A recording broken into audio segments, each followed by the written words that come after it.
Hi everybody and welcome back to Let's Play Tokyo Xanadu EX Plus, and we're in the final chapter, Endless Night.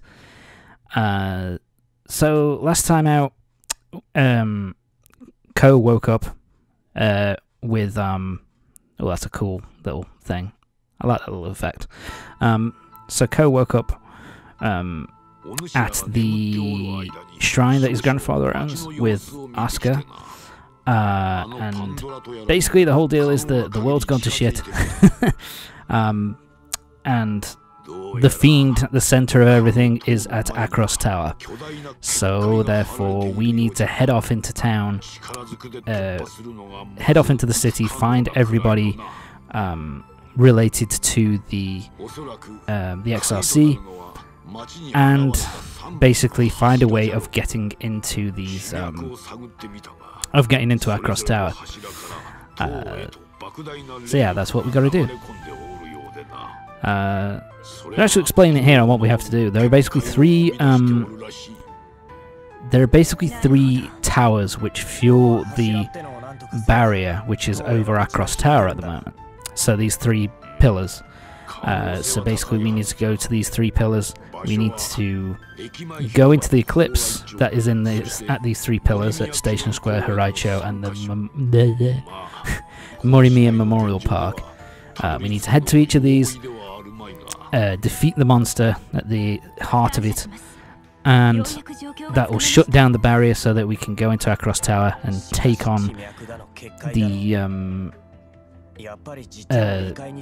on the true final boss of the entire game.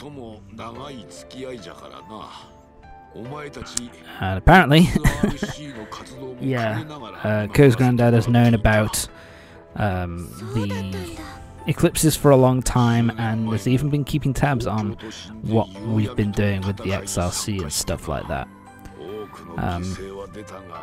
And yeah, he also gives us a little bit of a thing where he basically tells us that he was involved in the fighting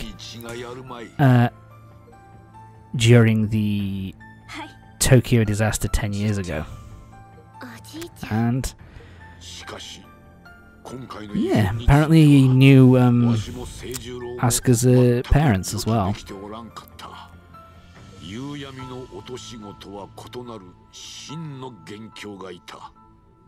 So yeah, basically he never knew what was going on here.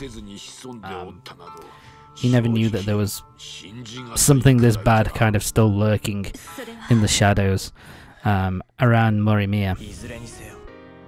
So it's time for us to win.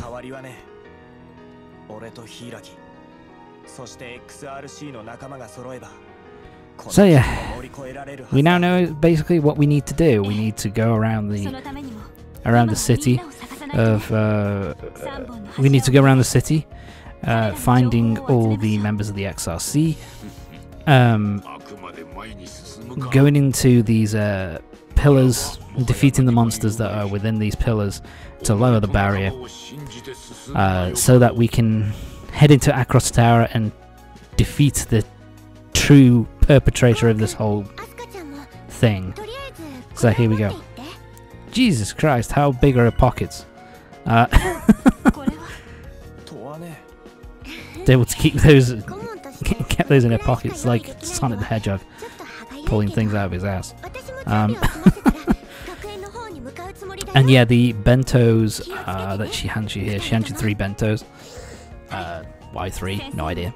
But she hands you 3 bentos, and these are basically health restoring items. I think they restore you to full health, I'm pretty sure. So yeah, you can basically use these items in battle. They're not just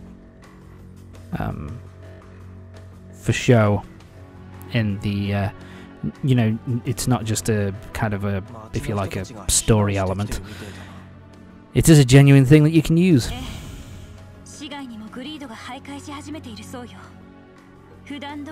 So yeah, greeds are wandering around the streets, and so everybody's kind of coming to take shelter at the everybody's taking shelter at the shrine. So yeah, we need to head off, and away we go.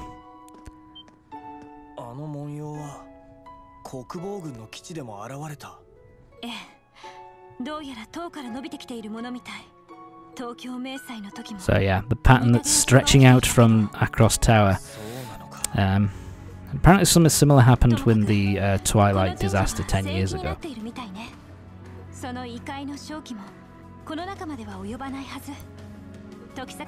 So yeah, this is a way of basically saying, yeah, you don't have to worry about Toa and your Gramps at this point. The shrine kind of gives this kind of barrier to stop anything bad from getting at it. Yeah, so at this point, it isn't like you can go to any, because you can't. It's not like you can go to any of those three areas which have the pillars. You can't go to any of those three areas in any order.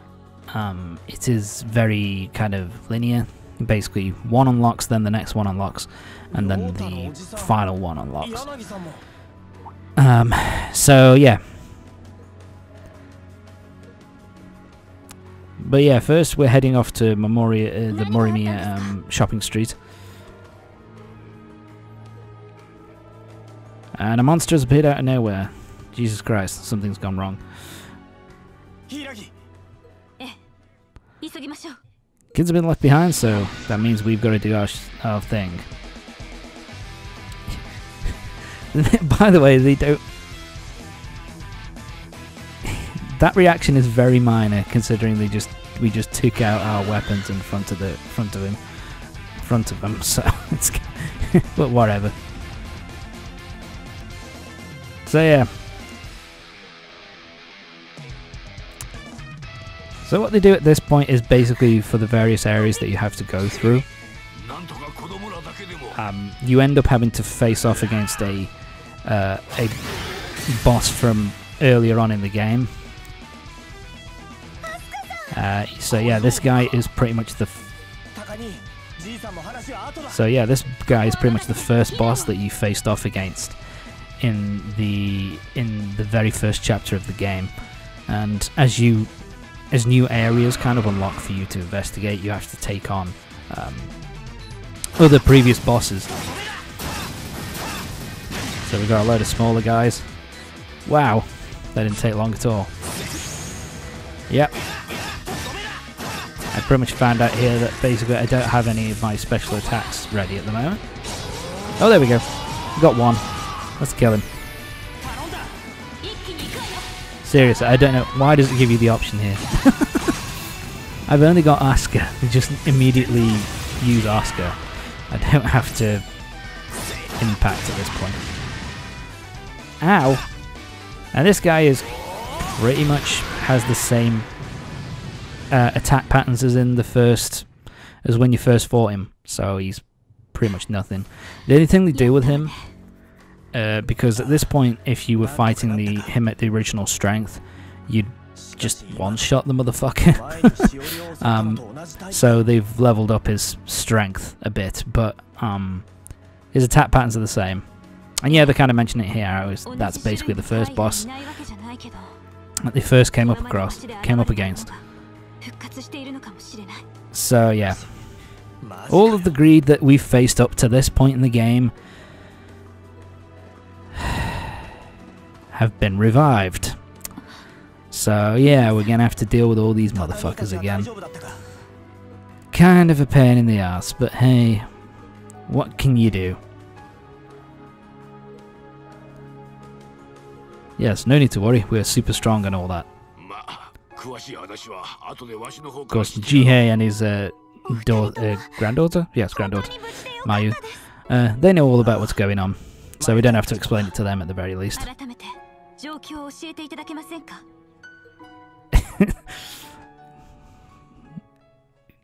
Kou asking how Mayu is, it's like, oh, don't give a shit whether you're alright, old man. Oh, that's kind of a dick move there, Kou, but whatever.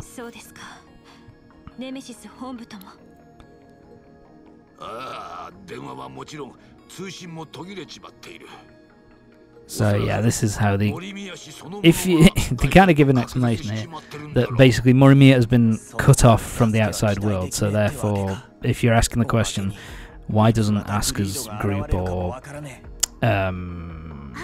Mitsuki's group kind of get involved and try and do something, or why doesn't the government, the armed forces try and deal with it? The answer is Morimiya is now completely cut off, so we can't. So no information can get in or out. So yeah, but there is a way of dealing with it. Basically, old Gramps here has some of these devices that basically creates a barrier at creates a barrier at each end of Morimiya Shopping Street.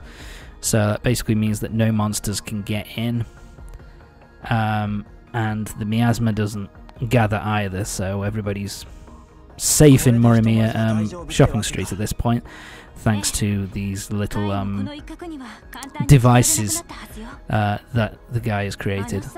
And that's kind of pretty much what you're doing. You're basically going through each area, each new area that you gain access to. You pretty much setting up these barriers so that, you know, the people who are there can be safe while you deal with the eclipses and all that kind of thing. So, but yeah, that is a problem where, you know, can't really resupply at this point. You know, we're kind of stuck here. So yeah, they give us the remaining barrier devices so that we can set them up in the other places that we end up going to. Stop calling me boy. I have a name.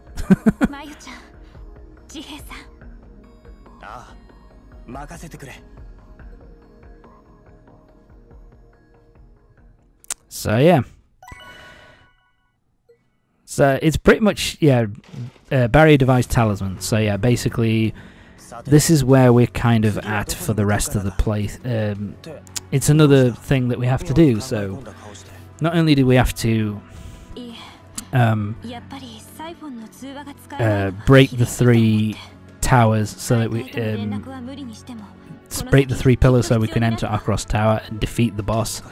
We also need to, every new area we need to go to, we need to set up a barrier so that all the people won't get hurt by the evil, you know, the greeds, while we're off trying to stop, you know, trying to stop the true fiend, the true final boss. So yeah, now we know. Next place we need to go to is we need to head over to Brick Alley to make sure that Asuka's the cafe owner that Asuka's been staying at is alright, as well as Yukino. So that's the next place we need to go to set up a barrier. But that's going to be it for this part. Bit short, but can't help it.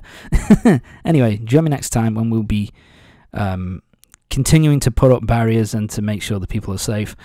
And we should be starting to head to the first pillar in order to get into Akros Tower. So yeah, see you next time.